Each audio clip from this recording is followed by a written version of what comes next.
Welcome back to the channel. As you already know, it's a crazy world. And today, we're going to get into some crazy news clips I found that you might not know about.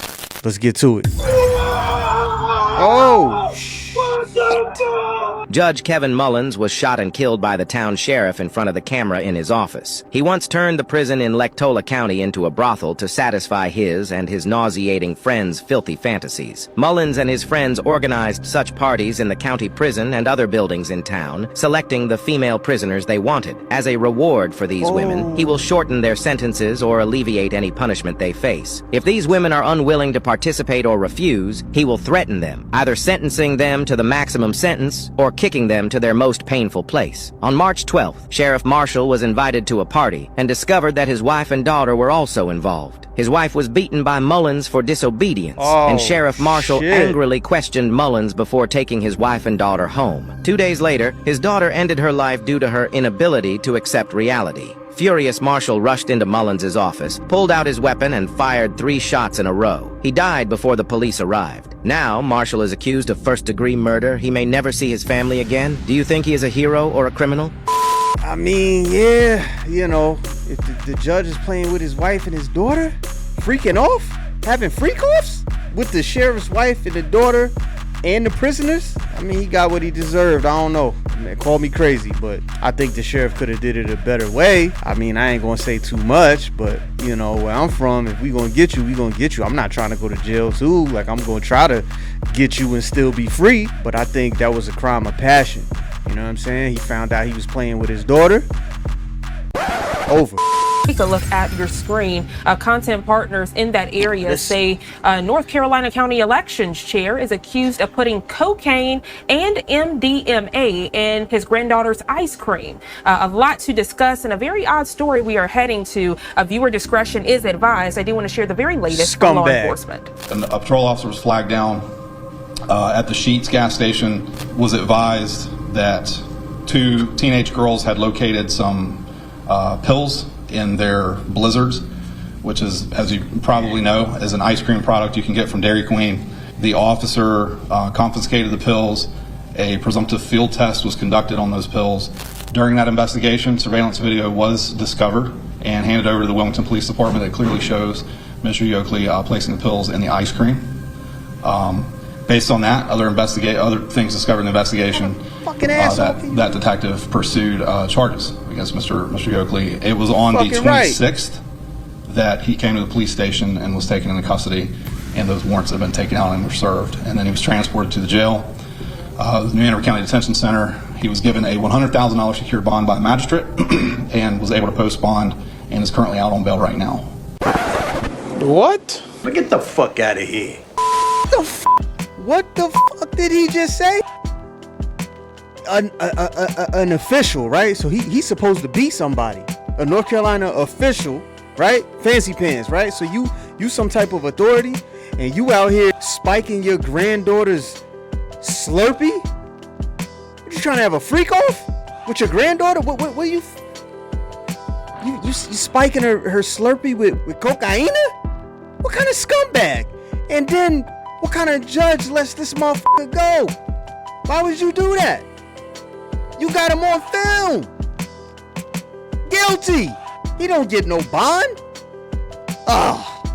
Clermont County man will spend the rest of his life behind bars for raping a child he was supposed to be protecting. Local 12's Christian Hauser joins us now with details on the sentence, what the victim told the judge, and who the suspect said was to blame for the rapes. Yeah, Adam and Megan, during the sentencing just a little while ago, Charlie Thederman was sentenced to at least 240 years in prison. Now, a jury found him guilty of 93 charges, including rape, as well as other sexual-related charges. But during today's hearing, he casts blame on everyone but himself, including the victim. Now, Thederman was led into court wearing his orange jumpsuit. Now, he had handcuffs as well as a folder of documents. He actually represented himself during the trial and did so again for today's sentencing. Thederman spoke for nearly half an hour, blaming everyone but himself for these crimes. He even said it was a consensual sexual relationship with this victim. Here he is claiming that that victim was the one in control of these sexual assaults. In every video the state showed, she never asked me to stop any sexual activity, but she had that power. She verified this during trial with the question about oral sex. She had the ability to do or not do anything at any time. In one of the videos the state did not show, came to my room and said, I don't feel like doing anything tonight. And my response was, okay, give me a rain check for tomorrow. Yes, you heard that right. What type of fucking scumbag motherfucker do you have to be? Like, you see that fucking guy? And he blamed the kid? It was like it's consensual, like, yo, oh my God, bro, that shit kind of pissed me off, man. I'm a parent, so where my parents at? I'm gonna be honest with you, call me crazy, Clark going crazy, but when it comes to crimes against the little ones, I feel like they should bring back like a town where everybody gets in the town, like the witch trials, where you put this guy in the middle of the whole city and everybody gets to come down there and take a piece of his ass, you know what I'm saying?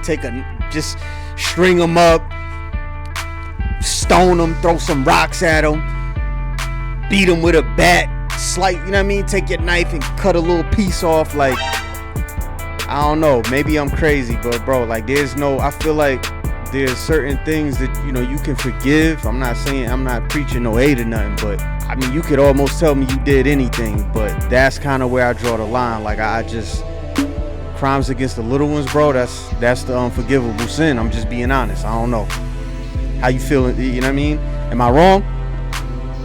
Talk to me in the comments. Bro, police just found a man living in the crawl space underneath someone's home in Portland, Oregon. And what this brother was doing was way beyond squatting. He was standing 10 toes down. He had a bed, string up lights, televisions, chargers, and even a freaking PS5 all plugged into the condo's power source. Through an extension, he ran through their vent. You know what's even crazier? Police were called to this property after a witness reported seeing a man who was not known as a resident parking his car and walking towards the back of one of the buildings. Bro had a freaking car. And it somehow gets even crazier because when police arrived, they discovered that the owner's keys, which unlocked the small door opening, didn't work. That's because this guy, yes, changed the locks on their doors. Now, when police broke through the door, they discovered a 40-year-old man named Benaiman Bakur just chilling inside. A freaking meth pipe was also found in the space. So next time you hear a strange noise coming from your attic or crawl space, it could be nothing. Or it could be a 40-year-old man playing Fortnite.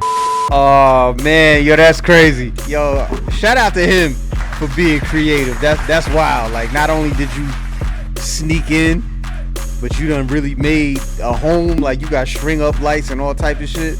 You need to leave that meth alone. The meth pipe, no good, bro. But that's crazy. I'm not a fan of crawl spaces. You know, ever since I moved down south, I see that's popular down here. Like, there ain't a lot of basements, you know what I mean? But they got it's like the modular homes, and it's on a foundation, and so there's like a crawl space. I swear I be hearing shit too, and I don't know. I'm about to go lock mine up, man. I'm about to go look under mine, because that story's crazy, and I swear I hear shit like bumping, and I be feeling like, you know what I mean, when the family's gone and I'm just here, I swear I be hearing shit. I'm sorry. He had a car, and he was bold enough to go change the locks.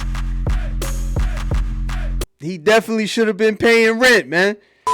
This is tragic. A 19-year-old student has just sadly passed away after unbuckling her own harness mid-air and falling to her death. You see, Tijana was parasailing while on vacation in Montenegro when something went terribly wrong. She had reportedly agreed to a free parasailing ride in exchange for a video to boost business with tourists for the summer holiday season. And before she took off, her friend said that she was happy and calm and waving at them, which made what happened next so unexpected. Moments after lifting off, witnesses on the beach reportedly heard her suddenly start screaming, put me down, and help me." Then video shows that in a moment of terror, she does the unthinkable. She starts unbuckling her own seatbelt and harness while 150 feet above the sea. I won't show what happens next. Now, we don't know exactly why she did this, because her family said that Tijana was not suicidal. The parasailing company said that Tijana might have thought that something was going wrong with the equipment and started to have a panic attack. Others started talking about the call of the void void phenomenon. The owner said, "I guess she didn't do it consciously, but in a moment of uncontrollable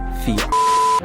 That's crazy. Rest in peace to her, man. That's a tragedy. I feel like I heard something about the call of the void before, where it's just kind of, it's like a psychological thing. It just kind of, it hits you, and that shit's scary. Like the fact that you're happy, you're not, suicidal, right?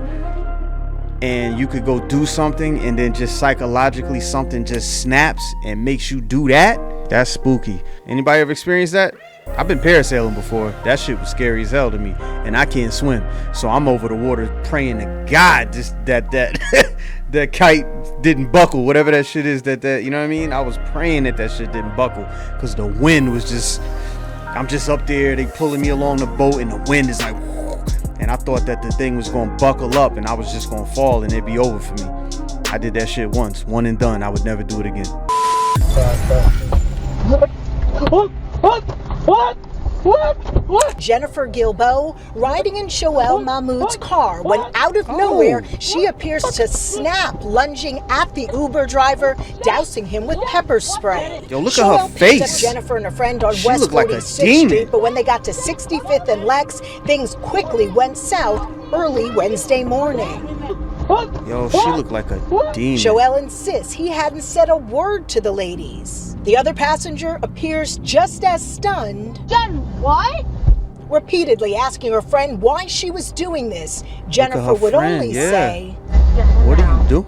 "Get him out." In the first few seconds, Shoel tells me he tried to get out, but his seatbelt was on. Police did arrest Jennifer. She's charged with assault and now has a lawyer who at this point is not commenting. Yo, that's crazy. I'm gonna be honest with you, man. That's why I do not do Uber. I wanted to. I would be great at it. I would have the super clean car, all the refreshments in the back, always smelling good. But I'm not a fan of picking up strangers. And as far as I'm concerned, that's what it is. If you wouldn't pick up a hitchhiker, how are you comfortable doing Uber with a bunch of strangers sitting behind you? This man is not making a delivery. Oh, man. Look at this. I don't know if this is for you. You sound like my old connect. Get the fuck out of here. Yo, the streets ain't for you. Yo, the streets ain't for him. And he about to get left. Get that nigga out of here. Yo. What Cam say? The streets ain't for you, dog. How you got a gun, was halfway in the house, and the owner pushed your ass back off them steps? Man, you better go get a job. Sentence you to life without the possibility of parole. Count 2, violation of Street Gang Terrorism and Prevention Act. I sentence you to 20 years consecutive to count 1. Count 3, violation of Street Gang Terrorism and Prevention Act. I sentence you to 20 years consecutive to count 2. Count 10. Yo, she stepped away. Motor vehicle. I sentence you to 20 years consecutive to count 3. That's so uncomfortable. Count 11. God. Violation of Street Gang Terrorism and Prevention Act. I sentence you to 20 years consecutive to count 10. Count 12. Violation of Street Gang Terrorism and Prevention Act. I sentence you to 20 years consecutive to count 11. Yo, he's fucking pissed. Count 13, possession of a firearm during the commission of a felony. I sentence you to 5 years consecutive to count 12. Count he 14, ain't never coming home. Violation of Street Gang. Yo, if looks at kills, she be dead, bro. He's pissed. He probably paid a bag for the lawyer and still got sent up the road. He ain't never coming home. You heard all them charges? I kind of feel for that lady though. She's just trying to do her job. You win some, you lose some. But him looking at her like that, you know that's all he gonna be thinking about. He gonna try to get her people. He got too much time on his hands. He about to be sitting down for the next 20 for life, thinking about how she ain't get his ass off. I'd be scared, bro. If I was her, I'd move. Cause he gonna try to get you, whoever you love. Like he gonna call his people on the outside to come pull up on you. Like I would not be comfortable. I would have to move. Kids got to go to a different school. We got to go to a different state. It's over. He wants revenge. You can see it in his eyes. If Luke's killed, it'll be over for him. Hey, that's all I got for this one. I'm gonna find some more crazy news stories and we'll get to another one soon. Until then, take care of yourself. Peace.